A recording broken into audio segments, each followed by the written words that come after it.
पाकिस्तान ने चीनी हथियारों की मदद से फ्रांसीसी साख्ता राफेल तैयारे मार गिराए। ये कमीशन चीन के फौजी इक़दामात, बेल्ट एंड रोड पॉलिसी, जनूबी एशिया में जारहाना अस्करी सरगर्मियों, टेक्नोलॉजी, साइबर सिक्योरिटी, तिजारत और असलहा साजी के शोबों में तहकीकात करके कि सदर डोनाल्ड ट्रंप के बाद अमेरिकी कांग्रेस ने भी भारत के खिलाफ पाकिस्तान की मार्का हक में शानदार कामयाबी का एतराफ कर लिया है। अमेरिकी कांग्रेस का ये एतराफ भारत के लिए एक और बड़ा धचका है। अमेरिकी कांग्रेस के US China economic and security review commission ने अपनी सालाना रिपोर्ट अमेरिकी कांग्रेस में पेश करते हुए ये तस्लीम किया है कि पाकिस्तान ने मई में भारत के साथ होने वाली 4 रोजा जंग में अस्करी बरतरी हासिल की, मगर भारत इसकी मुसलसल तरदीद करता रहा। रिपोर्ट में इस जंग के दौरान चीनी किरदार का जिक्र करते हुए कहा गया है कि पाकिस्तान ने चीनी असलहे पर इन्हिसार किया और मुबैना तौर पर चीनी इंटेलिजेंस से फायदा उठाया। कमीशन की रिपोर्ट में भारतीय फौज के दावे का हवाला देते हुए कहा गया है कि चीन ने बहरान के दौरान पाकिस्तान को 109 भारतीय फौजी मकामात की लाइव इनपुट्स भी फराहम की और चीन ने इस जंग को अपनी अस्करी सलाहियतों के तजर्बाती मैदान के तौर पर इस्तेमाल किया। रिपोर्ट में कहा गया है कि पाकिस्तान और चीन दोनों ने मगर इन दावों को मुस्तरद किया है। कमीशन की रिपोर्ट में कहा गया है कि 2025 में चीन ने पाकिस्तान के साथ अस्करी ताउन में इजाफा किया, जिससे भारत के साथ सिक्योरिटी तनाव में मजीद इजाफा हुआ। गुज़िश्ता साल नवंबर और दिसंबर में चीन और पाकिस्तान ने 3 हफ्ते तवील इंसदाद दहशतगर्दी की मशकें की और इस साल फरवरी में चीन की बहरिया ने पाकिस्तान की कसीरुल मुल्की मशकों में हिस्सा लिया, जो दोनों ममालिक के बढ़ते हुए दिफाई ताउन को उजागर करता है। अमेरिकी कांग्रेस की रिपोर्ट में मजीद कहा गया है कि चीन ने दोनों ममालिक की जंग से फायदा उठाते हुए अपने हथियारों को न सिर्फ आजमाया बल्कि उन्हें तशहीर के लिए भी इस्तेमाल किया और 2019 से 2024 तक पाकिस्तान को असलहा दरामदात का करीबन 82% चीन ने फराहम किया। पाक भारत इस झड़प में चीन के HQ-9 फिजाई दिफाई निजाम, PL-15 फिजा से फिजा में ही निशाना बनाने वाला मिसाइल सिस्टम और J-10 लड़ाका तैयारे बराह रास्त इस जंग में इस्तेमाल हुए और चीन ने इन्हें तजर्बाती तौर पर इस्तेमाल किया। अमेरिकी कांग्रेस कमीशन की रिपोर्ट में बताया गया है कि जून 2025 में चीन ने पाकिस्तान को J-35 5वें नस्ल के लड़ाका तैयारों KJ-500 और बैलिस्टिक मिसाइल दिफाई निजाम फरोख्त करने की पेशकश की। इसी महीने पाकिस्तान ने अपने दिफाई बजट में 20% इजाफा भी किया। रिपोर्ट के मुताबिक जंग के बाद चीनी सफारत खानों ने इस जंग में अपने निजाम की कामयाबी को सराहा, जबकि पाकिस्तान ने चीनी हथियारों की मदद से फ्रांसीसी साख्ता राफेल तैयारे मार गिराए। अमेरिकी कांग्रेस के कमीशन की इस रिपोर्ट ने पाकिस्तान की मार्का हक में शानदार कामयाबी पर तस्दीक मोहर सब्त कर दी है। अमेरिकी कांग्रेस की यह कमीशन अमेरिका और चीन की इक्तसादी और सिक्योरिटी का जायजा कमीशन है। अमेरिकी कांग्रेस का कायम किया गया यह कमीशन चीन की पॉलिसियों का अमेरिकी मुईशत और कौमी सलामती पर असरात का जायजा लेता है और हर साल एक मुफस्सिल तजियाती रिपोर्ट अमेरिकी कांग्रेस को पेश की जाती है। साथ ही सिफारिशात दी जाती हैं कि अमेरिका चीन से मुतल्लिक अपनी पॉलिसी कैसे बनाए। यह कमीशन चीन के फौजी इक़दामात, बेल्ट एंड रोड पॉलिसी, जनूबी एशिया में जारहाना अस्करी सरगर्मियों, टेक्नोलॉजी, साइबर सिक्योरिटी, तिजारत और असलहा साजी के शोबों में तहकीकात करके कांग्रेस को खबरदार करता है। नाज़रीन, अपनी हालिया सालाना रिपोर्ट में इस कमीशन ने पाकिस्तान की शानदार फतह को तस्लीम किया है। अगरचे इससे पहले सदर डोनाल्ड ट्रंप भी बबांगे दहल भारत के 7 तैयारे मार गिराने जाने का बार बार दावा करते रहे हैं और मोदी सरकार की अपनी ही ऑपोजिशन जमातें भी ट्रंप को कोट करते हुए मोदी से ये सवाल करती आई हैं कि आप चुप क्यों हैं। मोदी अब बोले भी तो क्या बोले कि 7 जंगी तैयारों और एयर डिफेंस सिस्टम की तबाही के मनाजिर पूरी दुनिया अपनी आंखों से देख चुकी है। अगर भारत ऑपरेशन सिंदूर में कामयाब हुआ तो मोदी सरकार सरकारी सतह पर अमेरिकी सदर के बयानात की तरदीद क्यों नहीं कर पा रही। अमेरिकी सदर ने कल ही सऊदी वली अहद मोहम्मद बिन सलमान के साथ व्हाइट हाउस में गुफ्तगू करते हुए एक बार फिर पाक भारत जंग रुकवाने का क्रेडिट लेते हुए कहा है कि मैंने वो जंग भी रुकवाई कि जो दोबारा शुरू होने वाली थी। इसी तरह इस जंग के बाद पाकिस्तान की तरफ से फिजाई रास्तों की बंदिश से भारत को अब तक 4000 करोड़ से जायद का नुकसान हो चुका है। एयर इंडिया के ईंधन अखराजात में 29% तक इजाफा जाहिर किया जा रहा है और तवील परवाजों के दौरानिये में 3 घंटे का मजीद इजाफा हो चुका है। माली गिरावट में घिरी एयर इंडिया ने हुकूमत से अब 4000 करोड़ रुपए मांग लिए हैं। इस भारी नुकसान के बाद भारत चीन की फिजाई हदूद इस्तेमाल करने के लिए कोशा है। साथ ही साथ भारत ने चीनी सरहद के करीब मुतनाज़ इलाके अरुणाचल प्रदेश के बुलंद पहाड़ी इलाकों में भी फौजी मशकें की हैं और इन मशकों में जारहाना दस्तों की तौसीक की गई है। यानी कि सर क्रीक, आसाम और अब अरुणाचल प्रदेश में भारत की फौजी मशकें जारी हैं। बात करेंगे, हमारे साथ दफाई तज्जियाकार सैयद मोहम्मद अली मौजूद हैं। मोहम्मद अली साहब, बहुत बहुत शुक्रिया साथ देने का। सर, पहले पहल कांग्रेस की रिपोर्ट के हवाले से बात करेंगे। ये रिपोर्ट बैनुल-अक़वामी सतह पर पाकिस्तान के exposure, strategy, employment tactics, superior training में बर्तरी को इंडोर्स कर रही है, लेकिन साथ ही साथ चीन के असलहे, टेक्नोलॉजी और दिफाई कैपेबिलिटीज की फ्लेक्सिंग को भी अपॉर्चुनिस्टिक यानी कि मौका परस्त करार दिया जा रहा है। कितना दुरुस्त है? देखिए, मैं समझता हूँ कि जिस तरह अंग्रेजी की ज़रबुल मिसल है, नथिंग सक्सीड्स लाइक सक्सेस। तो आप देखते हैं कि जहाँ भी कोई जंग जीती जाती है, तो उससे ना सिर्फ हकायक, तो ज़मीनी हकायक तो हैं कि पाकिस्तान की फ़ौज ने जो आपने फैक्टर्स गिनवाए, बेहतर लीडरशिप हो, बेहतर प्लानिंग हो, बेहतर हिकमत अमली हो, बेहतर ट्रेनिंग हो, बेहतर टैक्टिक्स हो, बेहतर सिनर्जी हो, बेहतर इंटेलिजेंस हो, उसके नतीजे में भारत को शिकस्त दी।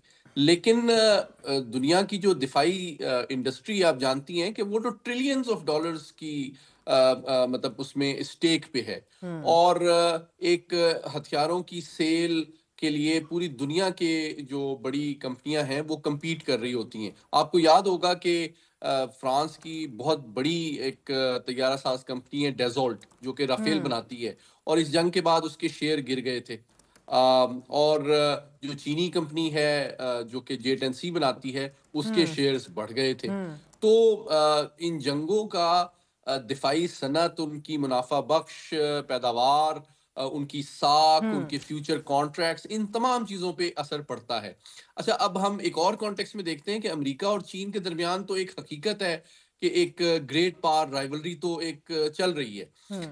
लेकिन इस जंग में बहरहाल ये एक हकीकत है कि मगरबी हलकों में ये एक ओवर कॉन्फिडेंस तो पाया जाता था पिछले 50 सालों विच में हैज बीन कि कट टू जी अभी साइज। भी चीन जो है ना हमसे काफी पीछे है। बहरहाल पाकिस्तान की जो फनी महारत है, ट्रेनिंग है और प्रोफेशनल एक्सीलेंस है, उसके जरिए से हमने चीनी असलहे को बड़े जबरदस्त तरीके से इस्तेमाल किया। लेकिन इसका मतलब ये नहीं है कि ये सिर्फ असलहे की बलबूते पे हुआ। आप भारत के पास जो हथियार हैं, चाहे वो राफेल हो, चाहे उसका Su-30 MKI हो, चाहे मिराज 2000 हो, ये भी दुनिया के बेहतरीन जहाज हैं। लेकिन उनके जो कहते हैं ना मैन बिहाइंड द गन, उनकी ट्रेनिंग, उनकी एम्प्लॉयमेंट, उनकी स्ट्रैटेजी, उसमें बहुत फर्क था। अलबत्ता मैं ऑन अ लाइटर नोट बताता चलूं, इवन तुर्की की जो दिफाई कंपनियां हैं, उन्होंने भी इस जंग में अपनी मार्केटिंग को यानी कि प्रमोट करने के लिए ये बयानिया प्रमोट किया कि जनाब पाकिस्तानियों ने टर्किश असलहा इस्तेमाल किया है, या चीनी असलहा इस्तेमाल किया है। तो बात यह है कि असलहा तो इम्पोर्टेंट होता है, लेकिन strategy is more important then technology. Absolutely. और जिस तरह कहते हैं ना, सक्सेस हैज मेनी फादर्स, लेकिन इस रिपोर्ट में चीनी असलहे की सोफिस्टिकेशन का जिक्र और उसके एक्सपैंडिंग डिफेंस इंडस्ट्री गोल्स का जिक्र करते हुए कहा जा रहा है this was a particular selling point for the Chinese. Indonesia को भी चीन ने बावर करवाया, अली मोहम्मद साहब, कि फ्रेंच राफेल ना खरीदे जाएं। अब technological differences at least specifically in the defence industry, it makes all the difference. तो हम लोगों ने देखा कि PL-15 बामुकाबला राफेल तैयारा बहुत ज्यादा स्टडीज हुई। सदर ट्रंप की एक्नॉलेजमेंट जो है वो भी, उसने भी बड़ा कलीदी किरदार अदा किया है। बार बार सात त्यारे बार बार दुनिया को बावर करवाना। हमारा मौकफ इंडोर्स हुआ है, हमारी जीत इंडोर्स हुई है, लेकिन हम मजीद कितना रिफाइन कर सकते हैं अपने सिस्टम्स को in terms of weapon strategy, अच्छा, मैं इस पे मुख्तसर मेरा इनिशियल कमेंट ये होगा कि जो दुनिया की इंटेलिजेंस इस तरह इनफैक्ट। की हाई प्रोफाइल कोई भी कॉन्फ्लिक्ट होता है, तो जो दोनों मुताहरिब ताकतें हैं, उनके साथ साथ पूरी दुनिया जो है उससे बहुत से सबक लेती है, और अपनी हिकमत अमली को, अपनी इंडक्शन पॉलिसी को, अपनी ट्रेनिंग को, अपनी टैक्टिक्स को रिफाइन करती है। मैं चूंकि पाकिस्तान की बहुत सी दिफाई दस्गाहों में पढ़ाता हूँ, तो देखें, यूक्रेन वॉर हुई, सीरिया वॉर हुई, इन तमाम वॉर्स को बहुत डिटेल में पढ़ा जाता है, स्टडी किया जाता है, ताकि अपने एनवायरनमेंट में उससे सबक अप्लाई किए जाएं।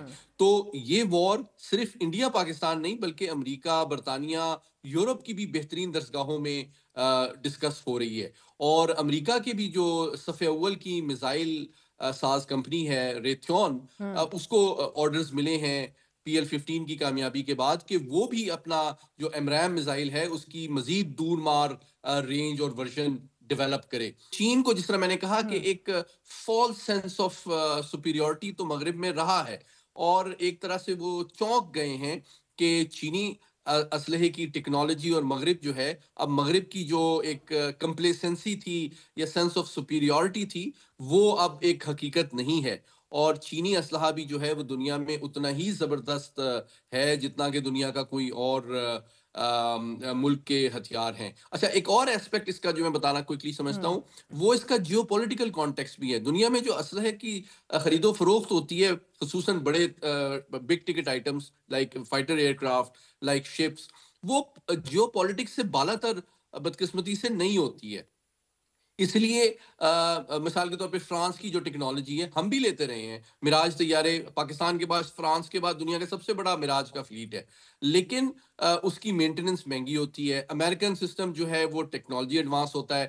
چین کے اوپر ہم نے اس وقت زیادہ ریلائی کیا جب امریکہ نے ہمارے اوپر سینکشنز لگا دی, لیکن بتدریج چین نے اپنی ٹیکنالوجی کو بہت امپروو بھی کیا ہے. تو اس وقت پاکستان کے پاس جو ٹیکنالوجی ہے, خصوصاً ایئر فورس کے حوالے سے اگر بات کی جائے, تو پاکستان کے پاس میراجز کا بھی سب سے بڑا فلیٹ ہے. ہمارے پاس JF-17 اور JA-10C کی شکل میں چینی طیارے بھی ہیں, اور ساتھ ہی ساتھ F-16 طیارے جو کہ امریکی طیارے ہیں وہ بھی ہے.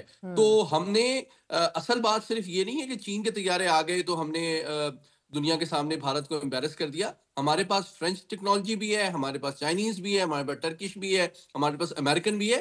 اصل بات یہ ہے کہ ہماری پلاننگ, ٹیکٹکس, اسٹریٹجی ان سے سپیریئر تھی. اینڈ آلسو ایڈیشنلی ان کو استعمال کس طرح کیا جائے. لیکن محمد علی صاحب, کیا بھارتی چیف عوامی اسٹاف کی دھمکیوں کی وجہ آپ امریکی کانگریس کی اس رپورٹ سے لنک کر رہے ہیں؟ میں ایسا نہیں سمجھتا. البتہ جو بھارت کے داخلی پولیٹیکل اور سیکیورٹی کے ڈائنامکس ہیں, میں سمجھتا ہوں کہ براہ راست ان سے اس قسم کے جو بیانات ہیں ان کو ٹریس کیا جا سکتا ہے. اور اس کی بنیادی وجہ یہی ہے کہ مئی میں پاکستان نے جتنی بڑے پیمانے پہ ان کو جتنے کم وقت میں عبرتناک شکست دی, اس نے داخلی سطح پہ بھی ان کی فوج کو کافی ڈیمورلائز کیا ہے, اور ان کی فوجی قیادت کو ان کی سیاسی قیادت کے سامنے بھی شرمندہ کیا ہے.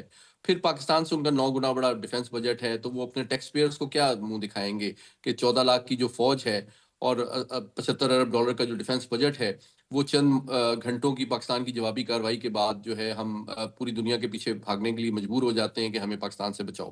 تو یہ وہ حقائق ہیں جن کو میں سمجھتا ہوں کہ جن سے اپنی عوام اور ووٹرز کی اور ٹیکس پیئر کی توجہ وہ مبذول کرانا چاہتے ہیں, اور میں تو کسی حد تک ان سے ہمدردی رکھتا ہوں, کیونکہ وہ اپنی سیاسی قیادت کی توقعات پہ پورا ان کی فوجی قیادت اور فوج نہیں ہو پا رہی کہ جناب وہ عالمی برادری کے سامنے ثابت کر دیں کہ وہ اس خطے پر اپنی بالادستی پاکستان کی موجودگی کے باوجود قائم کر چکے ہیں, تو جو کہ ان کی فوج کرنے کے قابل نہیں ہے یا وہ کر نہیں پا رہی.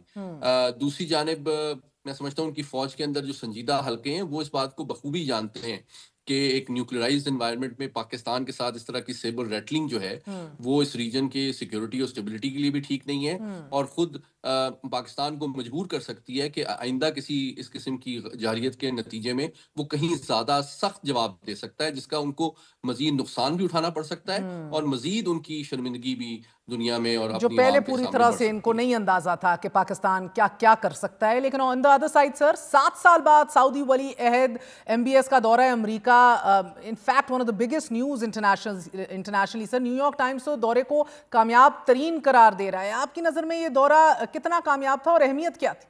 میں سمجھتا ہوں کہ آبجیکٹیولی اسپیکنگ یہ سعودی قیادت کا ایک بہت ہی تاریخی دورہ ہے امریکہ کے لیے, اور اس کی 3 وجوہات ہیں. پہلی بات یہ ہے کہ سعودی عرب امریکہ کا بہت قریبی حلیف رہا ہے. ان کے پالیٹکس میں, سیکیورٹی میں, ڈیفنس میں, آئل انڈسٹری میں بہت قریبی تعلقات ہیں. لیکن میں سمجھتا ہوں کہ صدر ٹرمپ کے آنے کے بعد دنیا کافی حیران تھی, آپ جانتی ہیں, کیونکہ وہ ایک مختلف قسم کی پرسنالٹی رکھتے ہیں. تو مغربی یورپ ہو, مشرقی ایشیا ہو, ان کے ممالک کافی پریشان تھے کہ ان کی پالیسیاں کافی ڈیفرنٹ تھیں. انہوں نے یوکرین کی سرپرستی سے بھی ہاتھ اٹھا لیا. تو سعودی عرب نے بڑے ایسٹیوٹ انداز میں, بڑی کوہنا مشق انداز میں سفارتکاری کی. ایک تو ان کو وہ جانتے ہیں کہ ٹرمپ صاحب ایک کوہنا مشق بزنس مین ہے, تو ان کو $1 ٹریلین کی انویسٹمنٹ آفر کی, اور وہ جانتے ہیں کہ وہ آئل اینڈ گیس انڈسٹری کو ریوائیو کرنا چاہتے ہیں, تو اس میں سعودی عرب کے لیے ایک بہت لیوکریٹو اپرچونٹی ہے. ارامکو کی شکل میں وہ